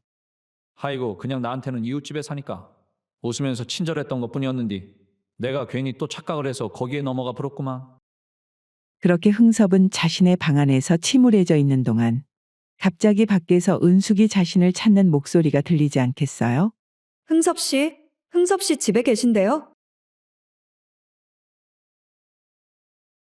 은숙 씨가 이 저녁에 우리 집에는 거 무슨 일로 오셨단가요? 흥섭 씨 계셨구만요. 제가 거 갑작스럽게 일이 생겨나서 다른 마을에 있는 친척 집에 며칠간 다녀와야 할 것 같은데. 안 그래도 요즘 우리 마을에 도둑놈들이 극성이라 불안해서 그런디 말이어요. 며칠 동안 저희 집 좀 봐주실 수 있을까요? 암만 생각을 해봐도 제가 흥섭 씨 말고는 부탁을 할 사람이 없어서 이렇게 찾아왔구만요. 그것을 뭐 남자다운 사람한테 부탁을 해야지. 나같이 이렇게 비실비실한 사람한테 어찌게 부탁을 하러 오셨는지 모르겠구만요. 네? 그것이 무슨 말이래요? 은숙 씨 그거 웃자고 농담 한번 해봤구만요. 아 그런 일이 있으면 당연히 이웃인 내가 도와야 하지 않겠습니까? 그러니까 은숙 씨는 거 나만 믿고 아주 걱정 말고 친척 집에 다녀오시라니까요. 하이고 흥섭 씨 덕분에 한숨 났구만요. 제가 한 일주일 정도 있다가 올 것 같은디. 갔다 와서 사례는 꼭 할 테니께 좀 부탁 좀 드릴게요. 그래 이것이 말이오. 생각해보니 진짜 어쩌다 한번 올까 말까 기회인지도 모르겠구만. 아 이번에 내가 딱 일주일 동안 은숙 씨 집을 잘 봐주면 책임감 있는 내 모습을 보고 나를 다시 보게 될지 누가 알 것이오. 흥섭은 그날 밤 묘한 기대감에 차서 자신의 집과 은숙의 집을 돌며 경비를 서게 되었지요. 처음에는 그저 자신의 집과 은숙의 집을 번갈아 다니면서 주변에 수상한 사람이 없나 살폈는데요. 가만히 있자. 이것이 생각을 해보니 내가 참말로 바보 같은 짓을 하고 있었구만. 애초에 우리 집은 뭐 가난해서 가져갈 것이 없으니 우리 집은 그냥 놔두고 은숙 씨 집만 지키면 될 일 아니오? 그리고 뭐 귀한 물건이야 다 안방에 뒀을 테니 차라리 내가 은숙 씨 방에서 자고 있으면 그것이 바로 집을 지키는 것이지. 그리하여 흥섭은 은숙의 안방에서 아예 이부자리를 깔고 잠을 자기로 하였지요. 한참을 은숙의 집과 자신의 집을 오고 가며 경비를 선지라. 피곤했던 흥섭은 자리에 눕자마자 바로 잠에 빠질 수 있었습니다. 그렇게 얼마나 자고 있었을까요? 흥섭은 한밤중에 마당에서 나는 소리에 잠에서 깨게 되었는데요. 엄매 이것이 무슨 소리란가? 안 그래도 요즘 마을에 도적대가 든다더만. 그 말이 참말이었구만. 하필이면 이런 때 집을 봐준다고 했다가 이거 깜빡하면 여기서 꼼짝 못하고 죽을 수도 있겠는디. 그러니까 이 집이 확실한 것이지? 그렇다니까 그러네. 이 집에 사는 안하기 말이여. 거 몇 년 전에 남편을 잃고 홀로 살고 있는디. 얼굴도 제법 반반한 데다가 재산도 적지 않은 것 같은데 뭔 일이 있는지 아직도 재가를 안 하고 있더라고. 그러니까 이것이 봉섭이 니한테는 더 할 수 없는 좋은 기회구만. 그래 네 말대로라면 이런 사람은 좀처럼 찾기 힘든 그런 사람이지. 그럼 하나 둘 셋 하고 한 번에 바로 들어가는 것이요. 알았는가? 흥섭이는 혹시나 깨어있으면 더한 봉변을 당할까 싶어 어둠 속에서 그저 이불을 뒤집어 쓰고 있을 수밖에 없었습니다. 그러더니 잠시 후 두 사내는 조용히 흥섭이 있는 방문을 열더니 순식간에 흥섭이를 자루에 담아 그를 들쳐매고 나갔지요. 자루 안에 있으면서도 흥섭은 어떻게 한번 빠져나가 볼까 궁리를 거듭했지만 도저히 빠져나갈 길이 없어 보였습니다. 지금 이것이 딱 느껴지기에도 사내 한 명이 나를 들쳐매고 가고 있는 것 같은데 이 정도 힘이면 어떻게 생각해봐도 내가 당해낼 수가 없을 것 같구만. 아이고 이것이 다 무슨 일이냐 진짜로. 그 옆집 과부한테 점수 한번 따보려고 했다가 내 오늘 여기에서 꼼짝없이 죽게 생겼구만. 그들은 한참을 이동을 하더니 마침내 걸음이 늦춰졌고 방문을 여는 소리가 들린 후 흥섭이 들어있는 자루를 방 안에 내려놓았지요. 방 안에서는 자신을 데리고 온 듯한 사내들이 방문을 열고 나가더니 얼마나 시간이 흘렀을까요? 한참 후에 다시 방문이 열리는 소리와 함께 하나의 발소리가 점점 흥섭이 들어있는 자루로 다가왔습니다. 흥섭이는 이제 다 끝났구나라는 생각과 함께 극도의 긴장감으로 인해 몸이 떨리기 시작하였습니다. 저기 언니, 너무 무서워하지 않으셔도 됩니다. 이것이 웬일입니까? 꼼짝없이 이곳에서 죽을 거란 생각했던 흥섭이에게 들려오는 목소리는 너무나도 상냥한 젊은 여성의 목소리 아니겠어요? 언니, 저는 춘심이라고 합니다. 너무나 갑작스럽게 이곳에 오시게 되어 정말 무서울 거라고 생각하지만 그러하지 않으셔도 됩니다.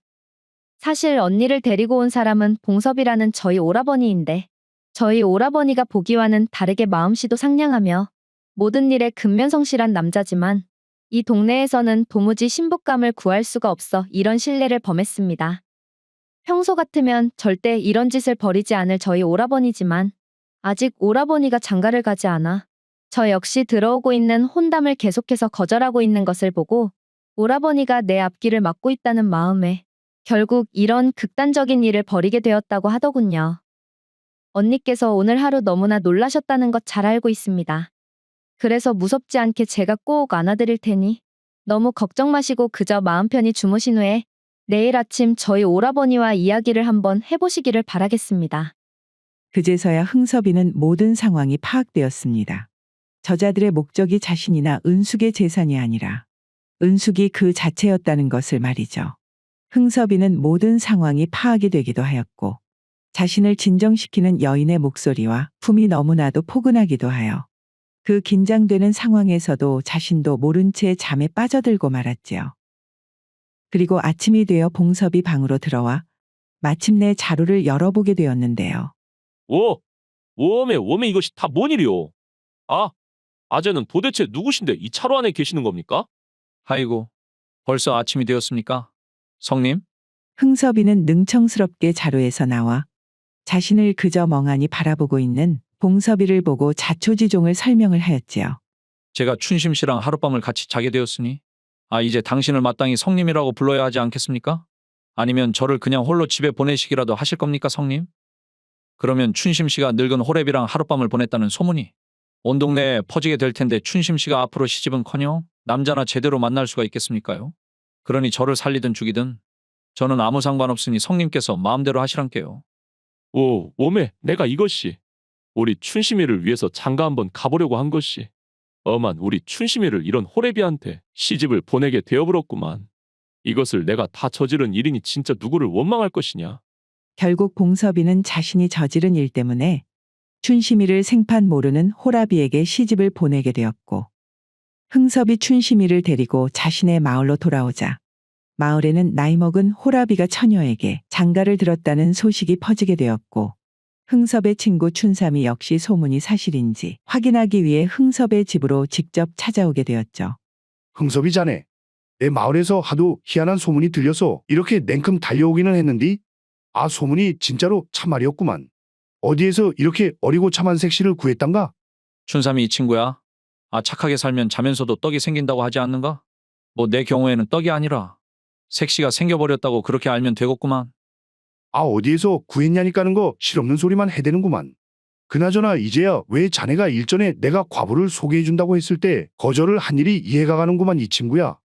이런 혼처가 있었으니 과부가 눈에 들어오기라도 했겠는가? 그 중에서도 가장 놀란 것은 역시 은숙이었습니다. 은숙 역시 친척집에서의 볼일을 마치고 다시 마을로 돌아오는 길에 말숙이를 만나게 되었는데요. 하이고 은수가 너 그 친척집 다녀온다더만. 인자 오는 길이요? 그나저나 너 그너 좋다고 했다는 흥섭 씨 소식은 들었냐? 흥섭 씨 소식? 웜에 내가 흥섭 씨한테 집을 맡겨놓고 일주일이나 친척집에 있다가 지금 오는 길인디. 흥섭 씨한테 무슨 일이 생겨버린 것이요? 거 흥섭 씨한테 일이 생겨버렸지. 그것도 아주 큰일이 생겨버렸지. 은숙이 네 말이요? 이거 듣고 놀라지 마라잉.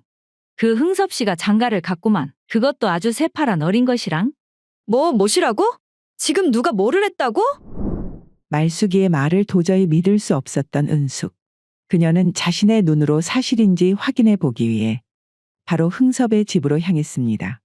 은숙 씨 오셨습니까? 그 친척집 일은 잘 보시고 오셨단가요? 은숙이 그곳에서 소문으로만 듣던 흥섭의 어린 부인을 보는 순간 묘한 기분에 휩싸이게 되었는데요. 그녀는 자신도 모르게 눈에 눈물이 그렁그렁 맺히기 시작했죠. 아이고, 그래도 다른 사람은 몰라도 흥섭 씨는 나만 바라봐주는 그런 사람이라고 생각을 했는데 친척집에 한번 갔다 왔더만 이것이 뭔 일이다냐잉. 그나마 나를 좋아해주는 유일한 사람도 진짜 장가를 가불었구만 가불었어. 어메 은숙 씨 그 친척집에서 무슨 일이라도 있으셨습니까? 갑자기 저를 보자마자 그 눈물을 다 흘리신대요? 아무것도 아니구만요. 그나저나 흥섭 씨 이것이 다 어떻게 된 일이란가요? 허허, 그것이 말입니다 은숙 씨. 이것이 다 제가 대가 없이 은숙 씨를 도와줬기 때문에 그 하늘에서 상으로 이런 보상을 준 것 아니겠습니까? 흥섭은 은숙에게 그동안의 사정을 설명하였고 그 이야기는 은숙을 더욱더 슬프게 만들었는데 뭐시라고요? 그러면 거 원래대로라면 내가 시집을 가야 할 판이었는데 하필 그때 흥섭 씨가 우리 집을 봐줘가지고 대신 장가를 가버렸다는 말 아니란가요? 원매, 재수 없는 것은 아주 뒤로 넘어져도 코가 깨진다고. 박복한 거 팔자가 이렇구마잉. 은숙 씨 걱정하지 마시라니까요. 은숙 씨가 그 어리고 힘이 신 남자를 그렇게 또 찾고 계셨지 않습니까요? 그것을 흥섭 씨가 어떻게 아시고 말씀하신대요? 제가 은숙 씨 덕에 이렇게 참한 처자를 마누라로 얻었는디 어떻게 맹입으로 모른 채 하고 넘어가겠습니까? 성님, 성님, 얼른 좀 나와보시란께요. 와 웜해. 흥섭 씨가 참말로 내 취향을 제대로 알고 있었구만요. 그리하여 봉섭이의 보쌈질 한 번에 우여곡절이 있었지만 4명의 남녀가 이어지게 되는 결과를 맞이하게 되었습니다. 이렇듯 사람 일이라는 게 항상 계획한 대로 흘러가지 않기에 때로는 예상치 못한 상황을 맞닥뜨렸을 때 그것을 어떻게 풀어나가는지가 더 중요한 것 아니겠어요? 이미 혼이 난 지 30년이 넘은 선옥과 흥섭 부부는 오랜 시간 함께했음에도 불구하고 동네에서는 금술 좋은 부부로 유명했습니다. 흥섭은 봄이 되면 부인이 좋아하는 곰치 잎을 뜯어다가 주거나 장이 열리는 날에는 아들 덕팔이 몰래 검은 깨엿을 부인에게 가져다 주곤 했는데요. 마누라, 내 오늘도 장에 갔다가 말이오. 자네 좋아하는 깨엿 사가지고 왔네. 하이고 뭘 또 나갈 때마다 매번 미안하게 이런 것을 다 사온대요. 그나저나 이것이 말이요. 또 부모가 돼가지고 나만 혼자 먹기는 미안한디. 이따가 덕팔이한테도 좀 챙겨줘야 하는 거 아니래요. 당신이 그럴까봐 내 덕팔이한테는 이미 그 녀석 좋아하는 약과랑 미리 사다 줬구만. 그리고 그 녀석도 이미 다 장성을 해놔서 이제 장가갈 때가 되었는디. 우리가 좀 안 챙겨도 자기 몸 자기가 챙길 때 되지 않았겠는가? 하긴 우리 덕팔이도 어느새 그런 나이가 되어버렸지. 그나저나 이 깨엿을 볼 때마다 당신 처음 만날 때가 생각나는구만. 나한테 뭘 제일 좋아하냐고 물어보고 내가 이 깨엿을 좋아한다고 하니 당신이 내가 죽을 때까지 이 깨엿만큼은 챙겨줄 테니까 당신한테 시집오라고 했던 거 말이요. 그래, 우리한테도 그런 때가 있었지. 그래서 그런지 말이오. 나는 이 깨엿만 보면 풋풋했던 그때가 떠오르기도 하고 또 우리 둘만의 추억으로 하고 싶기도 해서 말이오. 내가 장에 다녀와서 덕팔이가 도대체 뭐를 그렇게 매번 어머니에게 사서 가져다 주냐고 물어도 한 번도 가르쳐 준 적이 없다네. 아들 앞에서 뭔가 창피하기도 해서 말이야. 그나저나 지금까지 이렇게 매번 깨엿을 챙겨준다는 약속을 벌써 30년이나 지켜준 것에 참말로 고맙구만요. 사람 참말로 별소리를 다 하네. 그렇게 고마우면 입으로만 그러지 말고 아주 오늘 밤 제대로 나도 맛을 좀 보여주구랴. 이 양반이 아주 나이 먹고도 주책이구만. 그렇게 흥섭과 선옥은 서로를 공경하면서 30년을 함께 살았으니 처음 혼인 때는 초라했던 그들의 초가집도 나날이 번창하여 어느새 번듯한 기와집으로 바뀌었으며 선옥은 친구들과 만날 때면 항상 친구들의 부러움의 대상이 되었지요.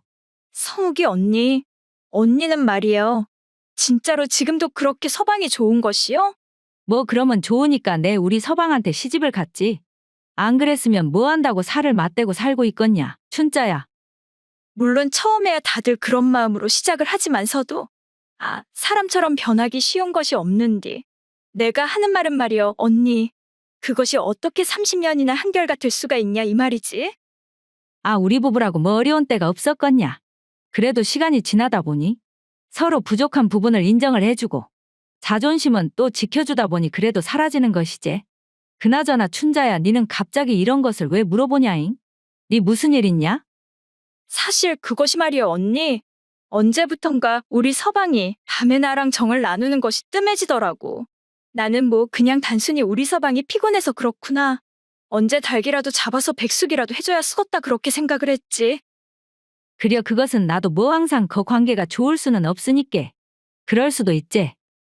그렇게 서방이 피곤한 탓에 그렇구나라고만 생각했었는데 어느 날 갑자기 이 양반이 어떤 젊은 여자를 첩이라고 데리고 와버리지 않겠는가? 웜해. 무엇이라고야? 첩을 데리고 왔다고 누구 서방이? 하이고 이제사 좀 집이 먹고 살만해지니까 그 양반이 다른 곳에 눈을 아주 돌리고 있었더라고. 언니도 말이요. 내 꼴나지 말고 뭔가 이상하다 싶으면 꼭 한번 의심을 해봐야 한다니까. 춘자에게 다소 충격적인 소식을 듣고 난 며칠 후 흥섭 부부가 오랜만에 함께 외출을 하고 있던 중에 흥섭의 오랜 친구인 홍배를 길에서 만났는데요. 그 홍배의 옆에는 처음 보는 젊은 여성이 있지 않겠어요? 하이고 홍배자네. 거 옆에 있는 그 처자는 누군가?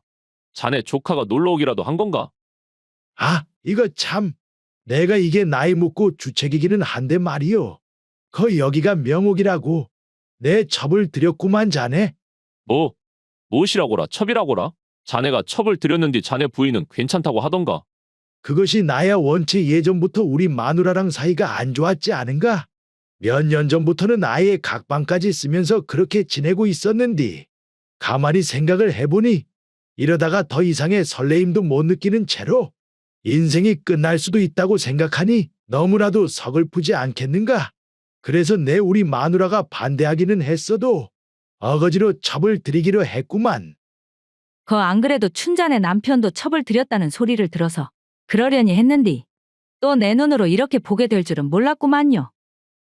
그리고 또 어느 날은 흥섭이 부부와 마찬가지로 마을에서는 금술좋기로 유명했던 흥섭과 막연한 사이인 춘삼이마저 어린 여인을 한 명 데리고 왔습니다. 흥섭이 자네?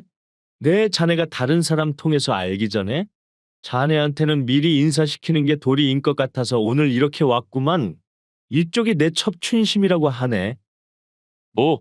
무엇이라 다른 사람은 그렇다 치지만 춘삼이 자네는 그래도 우리 부부처럼 마을에서 사이좋기로는 유명하지 않았나? 나는 말이여. 나보다는 우리 마누라가 나한테 얼른 첩을 얻으라고 성하였구만. 요즘 세상이 변해버렸는지 왜 어느 정도 먹고 산다고 하는 사람들 중에 첩을 안 들이면 부자라고 인정을 안 해준다고 하지 않는가? 그래서 우리 마누라가 어디 가서 무시당하지 말라고 내가 싫다고 하는데도 이렇게 첩을 얻어가지고 왔구만. 하이고 진짜 세상이 어떻게 될라고. 아주 먹고 살만하니 별난 것이 다 유행으로 자리를 잡았구만 그래. 그렇게 마을의 남자들이 하나둘 첩을 드리기 시작하자 그 뒤로는 좀 여유 있는 남자들은 첩을 드리는 것이 하나의 풍조가 되어 마을 전체의 유행이 되어버렸지요. 하지만 흥섭이만은 그런 마을의 유행에도 아랑곳하지 않고 여느 때처럼 봄이 되면 부인을 위해 곰취잎을 뜯어다 주고 장이 열리면 검은 깨옷을 아들 덕팔이 몰래 선옥의 손에 쥐어주곤 했습니다. 그러던 어느 날 밤 선옥은 흥섭이와 오랜만에 운후의 정을 마치고 조용히 물었지요. 당신, 내가 당신에게 시집와서 30년간 살면서 이렇게 복에 과분한 사랑을 받아 호강을 하면서 살고 있으니 말이어요. 당신도 친구분들처럼 슬슬 첩을 드리는 것은 어떤가 싶구만요. 응? 당신 그것이 갑자기 무슨 말이란가? 방금 전까지 좋은 시간을 보내놓고는 그렇게 말하는 것은 도대체 무슨 의도인지 모르겠구만. 방금 전에 내가 어째 좀 시원찮았는가?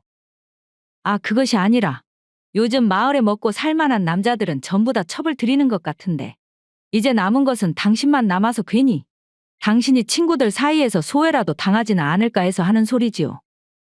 그런 말도 안 되는 소리는 하지도 마시오.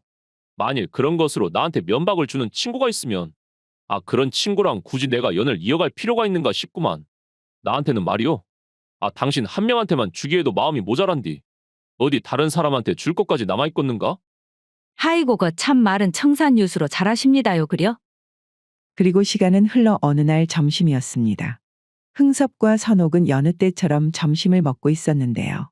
선옥이 차린 음식이라면 항상 공깃밥을 개눈 감추듯 해치우는 흥섭이 그날따라 좀처럼 먹지를 못하는 것을 보고 이상하게 생각한 선옥이 물었습니다. 평소 같으면 진즉에 밥 한 공기는 다 드시고 한 그릇 더 달라고 보채는 양반이 우째 오늘은 밥이 줄지 않는 것이 뭐 어디 불편하십니까? 불편하기는 무슨. 오늘은 만날 가는 산책을 안 가서 그런가? 아침에 먹은 밥이 소화가 안 되어서 그런가 모르겠는디. 어째 밥이 잘 안 넘어가는구만. 하이고 당신이 진짜로 그렇게 밥을 남길 때도 있다니 참말로 별일이구만요. 뭐 이럴 때도 있고 저럴 때도 있는 것이지. 나도 이제 나이가 있는디. 항상 젊을 때처럼 그렇게 먹을 수는 없는 것 아니겠는가? 그나저나 당신 오늘 저녁에는 말이여 나 좀 외출 좀 하고 올 테니까 저녁은 따로 안 챙겨둬도 되네? 응? 저녁에 갑자기 나가신다고요? 춘삼이 좀 만나서 말이오. 막걸리나 한잔하고 올라고 그러네. 부인 선옥을 혼자 두고 좀처럼 저녁에는 외출을 하지 않은 흥섭이었기에 선옥은 별일이다 하고 묘하게 신경이 쓰이기는 했으나 별다른 내색을 하지는 않았습니다. 그리고 며칠 뒤 선옥은 우연치 않게 길을 가다 마을 친한 동생인 은숙을 만나게 되었는데요. 이것이 누구요? 우리 선옥이 언니 아니요? 뭐 어디 다녀오시는가잉? 악어 요새 우리 남편이 입맛이 통 없는 것 같아서 백숙이나 좀 해주려고. 이런저런 삼이랑 사가지고 들어오는구만. 모시라. 형부가 입맛이 없다고. 평소에 아주 노쇠 그릇까지 씹어먹을 듯이 밥을 자시는 그 양반이? 그러니까 나도 살다 보니 이 양반도 입맛이 없을 때가 있구나라고 생각을 해서 이것저것 좋아하는 것을 해도 몸이 아픈 건지 아니면 뭔 일이 있는 건지 좀처럼 음식을 드시지를 못하는구만. 거말이여 선옥이 언니. 언니가 뭔 일이 있는 거 아닌가 하니까 생각이 나서 하는 말인데. 아, 지난번에 영심이가 거 형부가 다른 젊은 여자랑 있는 것을 본 것 같다고 하더라고. 무엇이라? 우리 남편이 다른 여자랑 있는 것을 말이요? 영심이가 이웃마을 갔다가 의원 댁 근처 찻집에서 봤다고 그러더라고. 이게 뒷모습이어서 확실하지는 않은디. 자기가 봤을 때는 형부랑 꼭배 닮았더라고 말이여. 하이고 의심할 사람을 의심을 해야지. 그 양반이 평생 나밖에 안 보는 양반이라. 이제 그만하면 첩을 들여도 이해할 수 있을 것 같다고 해도 거절을 하던 양반인데 그게 말이나 되는 소리냐? 그러제? 영심이가 뭐 잘못 본 거겠제? 나도 그렇게 생각을 했구만 언니. 평소 같았으면 그냥 넘겼을 은숙의 말이 왠지 마음속에 남아 계속해서 불편한 느낌이 지속되던 어느 날. 선옥은 한결같이 자신만을 위해주던 남편 흥섭이 점차 달라지기 시작했다는 것을 느꼈습니다. 이것이 뭐요? 아주 밥알이 날아가게 생겼구만. 국은 또 왜 이렇게 짜고? 당신, 간은 제대로 보고 음식을 만드는가? 응? 내가 봤을 때는 평소랑 다른 것이 없는 것 같은디. 어째 그러신단가요? 아, 그러면 지금 내가 없는 소리 한다는 말이요? 당신은? 그리고 사람이 말이요, 고기도 좀 먹어야 힘을 내지. 어찌 이렇게 풀들만 밥상에 올라와 있단가? 지금 누구 덕분에 이렇게 잘 먹고 잘 살게 되었는디. 이것을 밥상이라고 가지고 왔는가? 이렇듯 느닷없이 평생 하지 않던 반찬 투정을 하는가 하면 또 밤이 되어 잠을 잘 시간이 되어서는 나 말이요. 오늘부터는 행랑채에서 따로 잘 거니까 거기에 이부자리 좀 깔아주시게. 무엇이라고요? 아, 멀쩡한 우리 방 놔두고 갑자기 그 좁은 행랑채에서 주무신다고 하십니까? 아, 나라고 좋아서 거기에서 잔다고 하는 줄 아는가? 당신 잠버릇이야도 심하고 코는 말이요 또 어찌나 크게 고는지. 가끔씩 이웃방에서 자고 있는 덕파리가 찾아올 정도인디. 하이고 한 30년 그렇게 참았으면 되었지. 내 이제는 더 이상은 당신하고는 같이 못 자겠구만. 그런 흥섭의 기행이 계속해서 이어지던 어느 날. 흥섭은 뭔가 결심을 한 것인지 아침부터 아들 덕파리와 부인 선옥을 안방으로 불러 앉혔습니다. 아버지 무슨 일이 있으시길래 이렇게 이른 아침부터 부르셨습니까? 나 말이요. 거의 이제는 내가 집을 나갈 때가 된 것 같다. 웜에 그것은 또 무슨 소리대요? 하다하다가 이제는 집을 나가신다고라? 내가 그 얼마 전부터 알게 된 어린 여자가 하나 생겼는디. 나도 내 친구들처럼 첩으로 들일까 생각을 하다가 아, 괜히 첩으로 집에 들여와 봐야 덕팔이랑 당신 눈치만 볼 게 뻔하고 그럴 바에야 그냥 내가 나가서 첩살이를 하는 것이 낫지 싶구만. 무엇이라고라? 세상에 당신이 나중에 어떤 천벌을 받으려고 30년이나 삶아떼고 같이 산 나랑 덕파리를 내팽개치고 지금 나가서 산다고 그러십니까? 아, 천벌을 받기는 누가 천벌을 받아. 그 초라한 초가집에서 살다가 이렇게 큰 기와집에 살게 해준 것이 누군디 그래? 아무튼 내 더 긴 말할 것 없이 오늘 중으로 내 짐 챙겨가지고 나갈 테니 당신하고 덕팔이 니도 그렇게 알고 있으라고. 그렇게 평생을 자신에게 다정하기만 했던 흥섭이 매정하게 첩살이를 하겠다며 집을 나간 이후부터 부인 선옥의 눈에는 눈물이 마르지 않은 날이 없었습니다. 그녀는 슬픔을 달래기 위해 매일매일을 술로 달랬는데요. 내가 은숙이 네 말을 잘 듣고 초장의 조치를 취했어야 했는데 참말로 너무나 안일했구만. 너무나 안일했어. 하이고 언니 나도 영심이가 그리 말했을 때 다른 사람도 아니고 형부니까 설마 그럴까 했는디. 이라고 형부가 언니를 배신하고 나갈 줄은 나도 꿈에도 몰랐다니까. 은숙아, 내 평생을 그 양반만 바라보면서 살았는데 인제 앞으로 남은 인생을 참말로 어떻게 살아야 할지 모르겠다. 아, 그렇다고 언니가 뭐 잘못한 것이 있다고 이렇게 술로만 지새면서 지낼 필요가 있겠는가? 차라리 이렇게 된 거 말이여. 아, 형부처럼 언니도 언니 인생을 찾아서 살아야 하지 않겠는가? 그것이 그렇게 하고 싶어도 어디 쉽게 말처럼 되겠냐 이 말이제. 아, 그럼 형부는 저라고 젊은 여자랑 시시덕거리면서 아주 깨가 쏟아지게 사는디 언니는 궁상맞게 일하고 술만 푸면서 살 것이요? 못 떠난 것은 형부가 맞지만서도 그 뒤에 인생을 선택하는 것은 언니 책임이니까. 그거 언니가 알아서 해. 선옥이 그렇게 술과 눈물로 나날을 이어가던 중에 하루는 아들 덕팔이 계속해서 슬퍼하는 어머니가 너무나 걱정이 되어 아침 문안 인사를 드릴 겸 선옥의 방으로 향했습니다. 혹시나 어머니께서 아직도 울고 계시지 않을까라고 생각하며 조심스럽게 어머니의 방문을 열고 들어가니 자신의 예상과는 다르게 선옥의 얼굴에는 슬퍼하는 기색이 하나도 없이 평소의 모습 그대로이지 않겠습니까? 어머니 간밤에는 잘 주무셨습니까? 이것이 누구여? 내 아들 덕팔이가 문안 인사를 왔구만. 덕팔아 뭐 아침으로 먹고 싶은 것 있으면 다 말만 해라잉. 아주 내 뭐든지 다 만들어줄 테니까 말이오. 어머니 이제 마음은 좀 진정이 되셨단가요? 덕팔아 그것이 말이다. 내가 너무 부정적으로만 생각을 해서 요 며칠 계속 우울하기는 했었는데 말이다. 어젯밤에는 가만히 생각을 좀 해보니 이것이 차라리 잘 되었구나 싶더라고. 네? 어머니 그것이 무슨 말씀이실까요? 아버지가 첩을 얻어가지고 집을 나간 것이 잘 되었다니요? 제가 좀 이해가 안 가는구만요. 그래도 우리 집이 먹기니를 걱정해야 할 정도로 못 사는 집도 아니고 덕팔이 니도 이제 장성해가지고 언제 장가를 가서 가정을 꾸려도 이상할 나이가 아닌디. 그러면 나도 말이여 이참에 어디 좋은 사람 만나가지고 또 알콩달콩하게 즐기면서 살아도 되지 않겠냐 이 말이제. 그렇게 생각하니 말이다.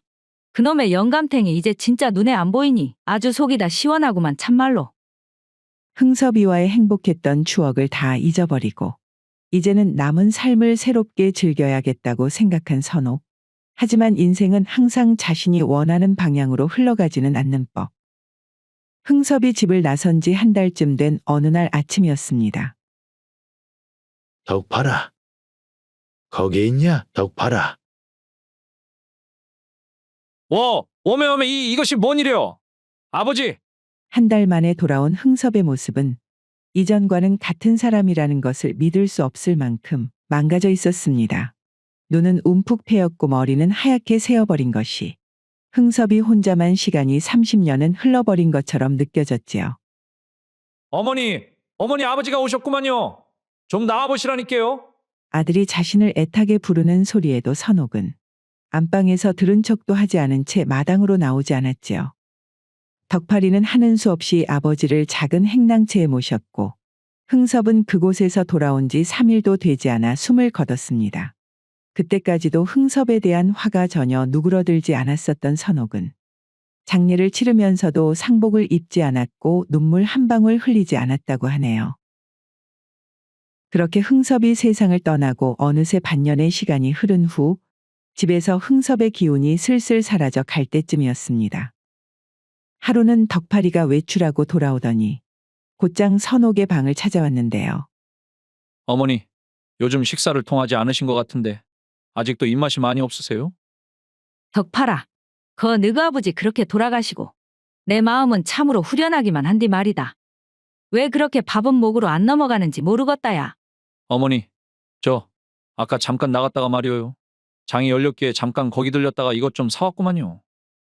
덕팔이가 꺼낸 것은 흥섭이가 생전 항상 챙겨주던 그 검은 깨옷이었습니다. 와 엄매? 이것을 네가 어떻게 알고? 너그 아버지가 네한테 절대 안 알려줬다고 했는디.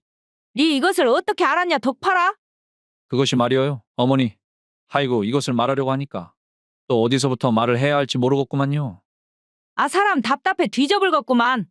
얼른 좀 시원하게 말을 좀 해보라니까 덕팔아. 덕팔이의 말은 이랬습니다.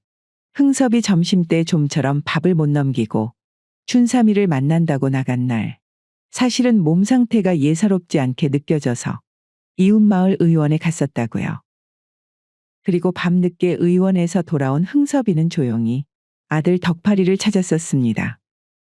덕팔아 내 몸이 심상치가 않아서 오늘 의원을 갔다 왔는디 말이오. 나를 진단을 해보더만 그것이 얼마 안 남았다고 하더라 덕팔아. 무엇이라고요? 아버지 갑자기 그것이 느닷없이 무슨 말씀이십니까?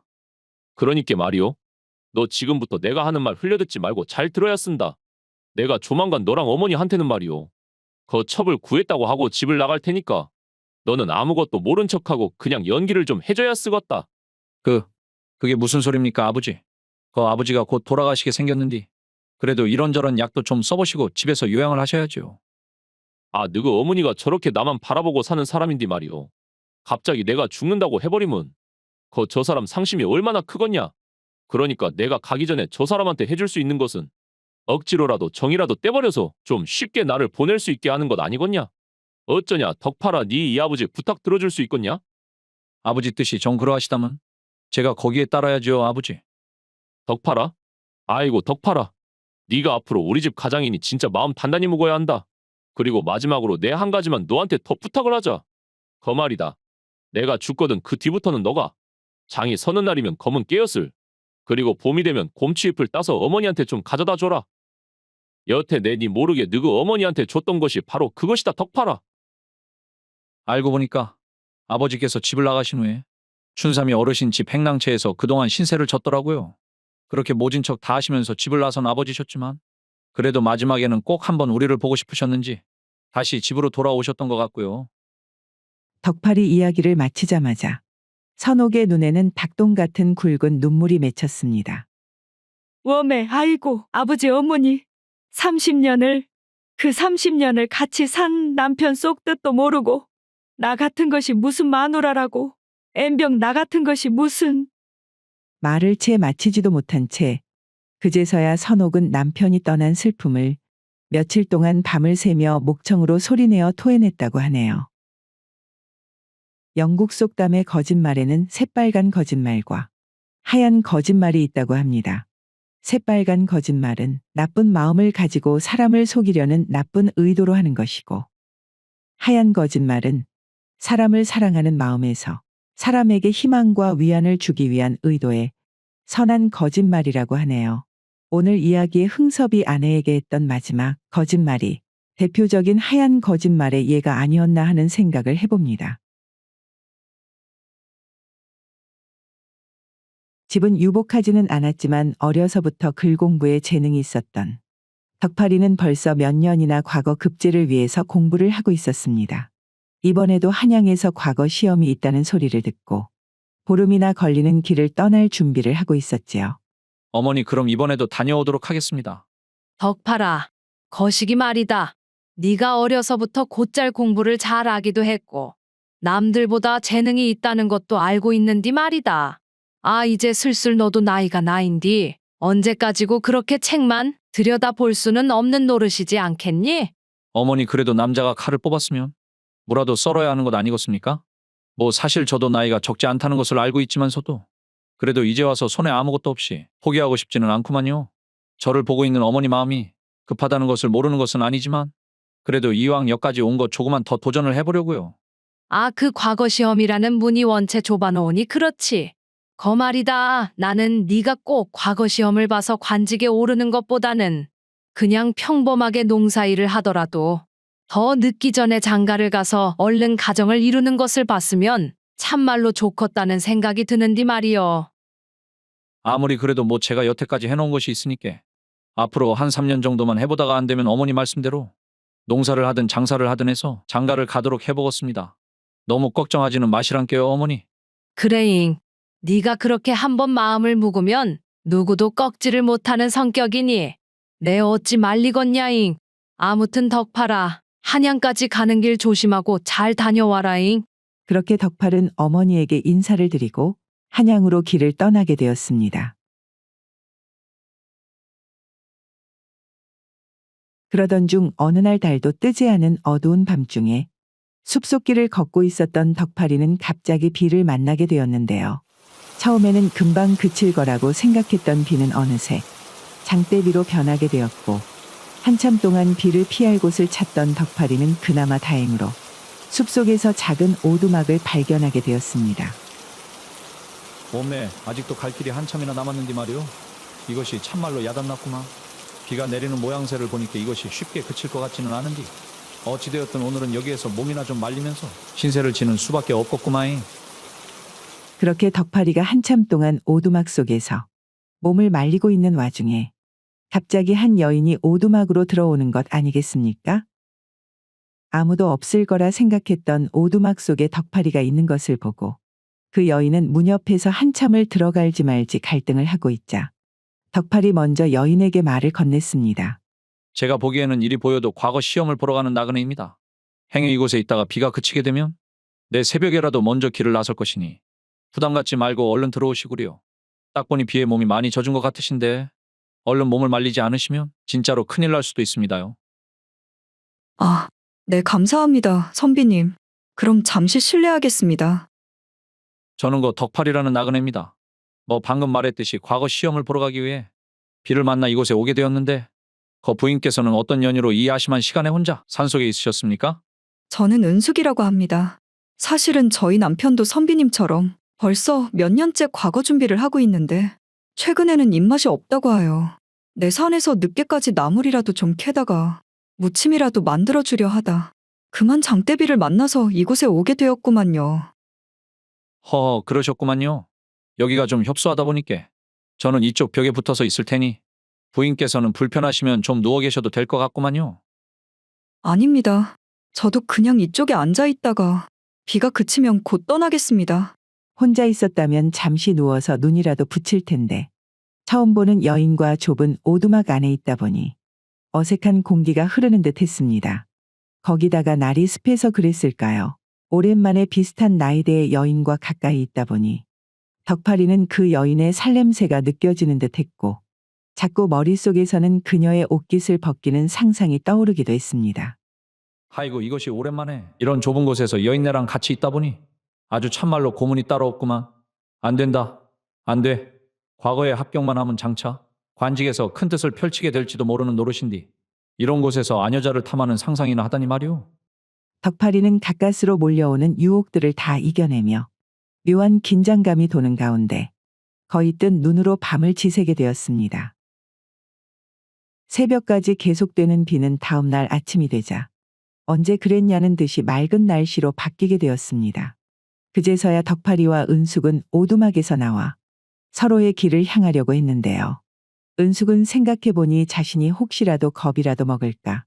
밤새 배려해준 덕팔의 마음 씀씀이가 참으로 고맙게 느껴졌고 이곳에서 덕팔이와 그냥 헤어지는 것이 도리가 아니라고 생각해 덕팔이에게 말을 건넸습니다. 선비님 이렇게 알게 된 것도 인연이기는 한디 제가 아침이라도 대접하고 싶은데 어떻습니까? 우리 집이 이곳에서 고개 하나만 넘으면 갈 수 있는 곳이라 금방 닿을 수 있을 겁니다. 제가 어찌 식사 대접까지 받을 수 있겠습니까? 아직 한양까지 가야 할 길이 많이 남아서 그러니 저는 신경 쓰지 않으셔도 됩니다, 부인.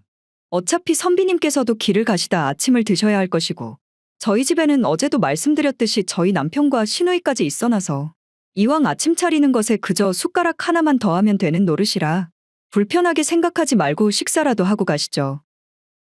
그리고 저희 남편도 벌써 몇 년 동안이나 홀로 과거 공부를 하고 있는 터라 분명 만나보시면 좋은 말동무가 되실 수 있을 겁니다. 여인 혼자 사는 집이면 분명 거절을 했겠지만 남편의 시누이까지 있는 데다가 자신 역시도 몇 년 동안 혼자 공부를 하고 있었기에 시험에 관한 이런저런 정보 역시 교환할 수 있는 좋은 기회가 될 것 같기도 해서 덕팔이는 은숙의 권유에 응해 그녀의 집으로 가보기로 했습니다.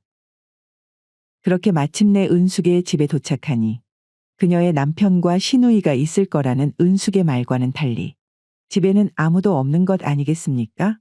아마도 제가 밤새 집에 들어오지 않은 것이 걱정되어 저를 찾으러 나가려고 집을 비웠을 수도 있겠네요. 선비님께서는 제가 잠시 아침을 준비하는 동안 방에 들어가서 기다려주시지 않으시겠어요?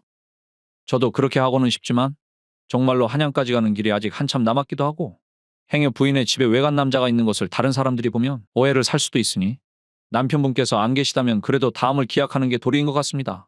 그럼 과거 시험을 마치고 이곳을 다시 지나치실 때라도 꼭 한번 들러주셔요. 어젯밤 저에게 마음을 써준 것이 감사하기도 하고 같은 처지에 있는 저희 남편과 정말로 좋은 친구가 될 수 있을 것 같다는 생각이 들어서 그렇습니다. 그럼 제가 과거 시험을 마치는 길에 한번 기회를 봐서 들르도록 하겠습니다. 그럼 저는 이만 물러나겠습니다. 꼭 들러주셔야 합니다, 선비님. 꼭이요. 하필이면 그때 은숙이 덕팔이를 배웅하는 모습을 은숙의 시누이인 춘심이가 보고 말았는데요. 춘심이는 밤새 집을 비운 은숙이 외간 남자와 함께 있는 것을 보고 너무나도 놀라 그날 은숙의 남편 덕삼이가 집으로 돌아왔을 때 그를 멈춰 세웠습니다. 오라버니, 잠깐 방으로 들어가시지 마시고 이리로 좀 와보라니깐요. 응? 춘심아 니 무슨 일인디? 그렇게 얼굴이 다 사색이 돼가지고 그러고 있냐잉. 목소리 낮추고 좀 잠깐만 좀 와보시라고요. 뭐? 무엇이라고야? 니 지금 그것이 참말이냐잉? 참말이고 말고요. 우리는 어제 올케 언니가 밤새 산짐승에게라도 다치지 않았나 하며 밤새 아주 뜬 눈으로 지새웠더만 아침에 동네 좀 둘러보고 집으로 왔더니 그만. 뻔뻔하게 외간 남자를 집으로까지 들인 것 아니겠어요? 하이고야. 내가 이렇게 두 눈 시퍼렇게 뜨고 있는디. 지는 속 편하게 서방지를 해버렸다고. 덕삼이는 동생 춘심이의 말을 듣고 순간 배신감에 몸을 떨게 되었지요. 그는 곧장 방으로 들어가 은숙을 추궁하기 시작했습니다. 당신 오늘 아침에 어떤 남자를 집에 데리고 왔다면서? 아, 서방님 이제 오셨구만요. 그 사람이 누구냐면 어제 밤새 집을 비울 때부터 내 이상하다고 했는디. 하다하다 인자는 서방지를 다 하는구만.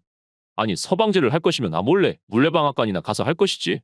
그것을 뭐가 자랑이라고 동네방네 소문이 다나게 집으로까지 다 들이고 있는가. 아니 그게 서방님 그것이 오해구만요. 어젯밤 비를 피하다가 우연찮게 그 사람하고 같은 오두막에 있는 것은 맞기는 한데 그 사람도 당신하고 같이 몇 년째 과거 시험 준비를 한다고 해서 내 말동무나 하라고 데리고 온 것이라고요. 아주 그것이 핑계가 그러얼싸 하구만 진짜로. 아 시집이라고 왔는데 남편이라고 있는 것이 아주 돈벌이는 못하고 만날 되도 않는 공부만 하고 있는 게 인자는 아주 남자로도 안 보이는가 보구만. 나 말이오.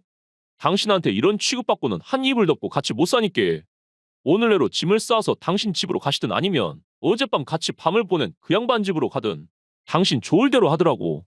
아니 서방님 그것이 진짜 오해라니까요. 은숙은 남편에게 입에 침이 마르도록 해명을 해보았지만 이미 화가 머리끝까지 난 덕삼의 귀에는 아무것도 들리지 않았고 그는 자리를 박차고 방을 나서 버렸습니다. 은숙은 불같은 덕삼의 성격을 잘 알고 있었기에 결국에는 오해를 풀지도 못한 채 처가로 쫓겨날 수밖에 없었지요. 그리고 시간은 한 달 정도 지나 이번에도 과거 시험에 낙방한 덕팔이는 집으로 돌아가는 길에 은숙의 집 근처를 지나가게 되었는데요. 아이고 또 낙방이구만. 또 낙방. 이것이 몇 년째인디. 집에 계신 어머니한테는 또 뭐라고 말을 해야 하냐이. 그나저나 지난번에 봤던 그 여인 집이 이쪽 근방이었는디 말이오. 그 여인 말대로 거 남편이랑 술이라도 한잔하면서 이야기라도 좀 해볼까나이? 아이고 아니다 아니오. 지금 나도 낙방한 마당에 무슨 낯으로 다른 사람하고 세상 좋게 술을 다 마시냐이. 그 사람도 낙방했을지 모를 노릇인디. 얼른 집이나 가야지. 그렇게 덕팔은 집으로 도착한 이후 분한 마음에 쉴 새도 없이 다시 공부를 시작했습니다.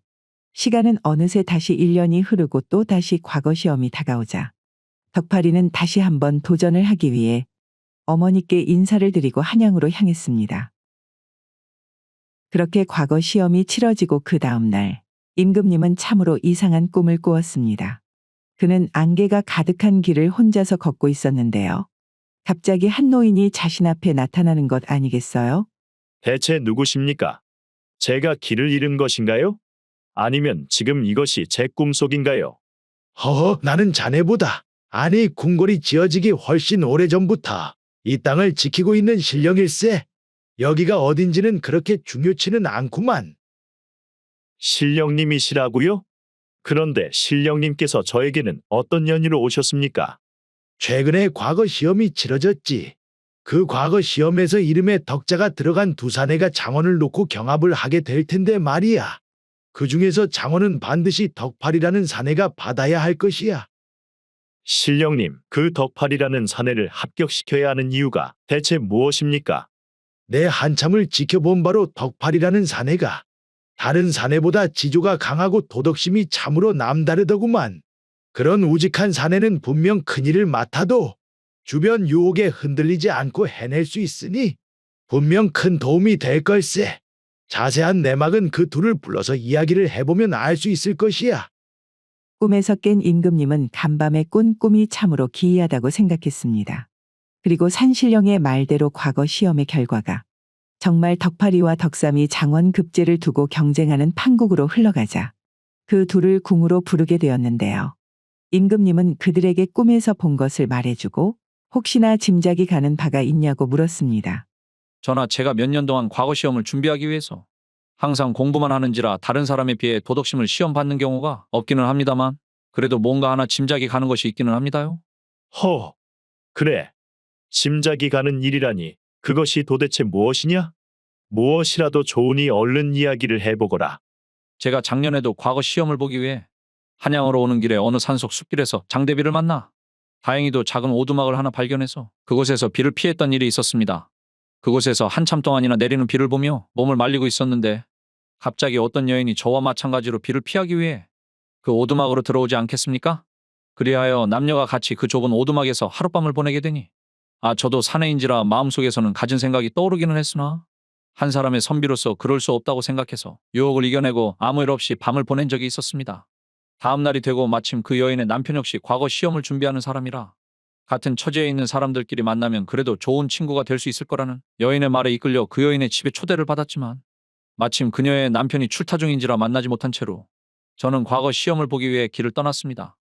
덕팔이 말을 마치자마자 갑자기 옆에 있던 덕삼이는 얼굴이 빨개지면서 안절부절을 못하는 것이 아니겠습니까? 그것을 본 임금님은 덕삼이에게 연유를 물으니 덕삼이는 무겁게 입을 열었습니다. 전하, 아무리 생각을 해봐도 이자가 작년에 만난 여인이 제 아내가 틀림없는 것 같습니다. 그때 저는 제 아내가 외간 남자와 집에 같이 있었다는 저의 여동생의 말만 철석같이 믿고는 홧김에 아내를 그만 처가로 보내버렸습니다.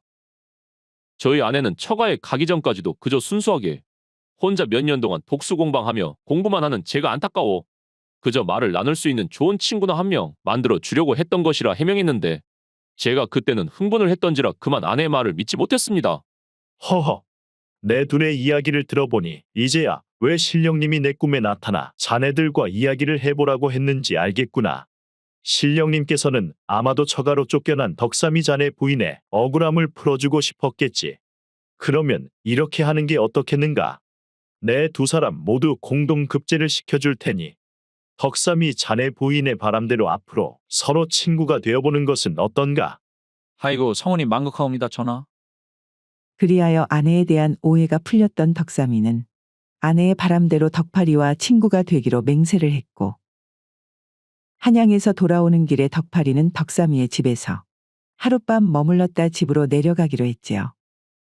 전에도 한번 와본 적이 있을 테지만 이곳이 우리 집이네.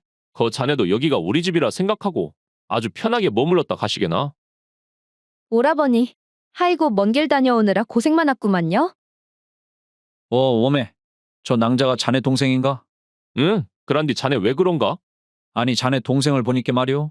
이제는 내가 이루고 싶은 것을 이뤘으니 슬슬 우리 어머니가 원하는 것을 이뤄줘야겠다는 생각이 드는구만. 덕팔이는 이전과는 달리 앞으로 자신의 인생에 많은 변화가 있을 거라 생각했지요. 그리고 이 모든 것이 그 비가 오는 날 밤 덕팔이 강한 유혹을 뿌리치고 밤새 은숙을 지켜준 데서부터 시작이 되었구나 생각을 했습니다.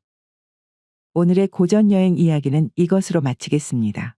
이야기를 봐주신 여러분들 모두 감사드리며 항상 가정에 행복이 있으시기를 바라겠습니다. 나가시기 전에 구독과 좋아요 부탁드리고 저는 다음 이야기로 찾아뵙겠습니다. 감사합니다.